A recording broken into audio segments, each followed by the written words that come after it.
খুব বেশি বাধা দেয়নি, আপনি এখন ফয়সালা করুন।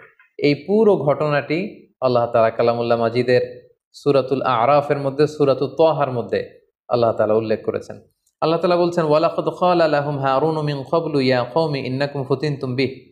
বনী ইসরাইল যখন কথা না শুনে শিরকের কাজ শুরু করে দিল, ছোট্ট বাছরটির পূজা শুরু করে দিল, হারুন আলাইহিস সালাম বললেন যে তোমরা ফিতনায় পড়ে যাচ্ছ হে বনী ইসরাইল, ওয়া ইন্না রাব্বাকুমুর রহমান, তোমাদের রব তো একজন, সে দয়াময় মেহেরবান আল্লাহ। ফাত্তাবিউনি ওয়া আতিউ আমরি, তোমরা আমার আনুগত্য করো, আমার অনুসরণ করো।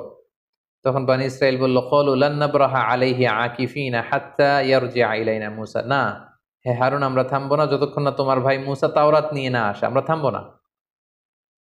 সাইয়েদনা মূসা আলাইহিস সালাম অত্যন্ত রেগে গেলেন। ওয়ালাম্মা রাজাআ মূসা ইলা কওমিহি গাদবানা আসিফা, প্রচন্ড রেগে মেগে আগুন হয়ে তিনি এসে তার ভাইকে ধরলেন এবং বললেন, ক্বালা ইয়া হারুন মা মানাআকা ইয রাআইতাহুম দাল্লু, তুমি চাক্ষুষ, তোমার চোখে তাদেরকে গোমরা হতে দেখে ওদেরকে আটকালে না কেন? আমি কি তোমাকে দায়িত্ব দিয়ে যাইনি? সাইয়েদনা হারুন আলাইহিস সালাম বললেন, ইন্নী খাশীতু আন তাকুলা ফাররাকতা বাইনা বানি ইসরাঈলা ওয়া লাম তারকুব কওলি, হে আমার ভাই, আমি তাদেরকে নিষেধ করেছিলাম কিন্তু তারা আমার কথা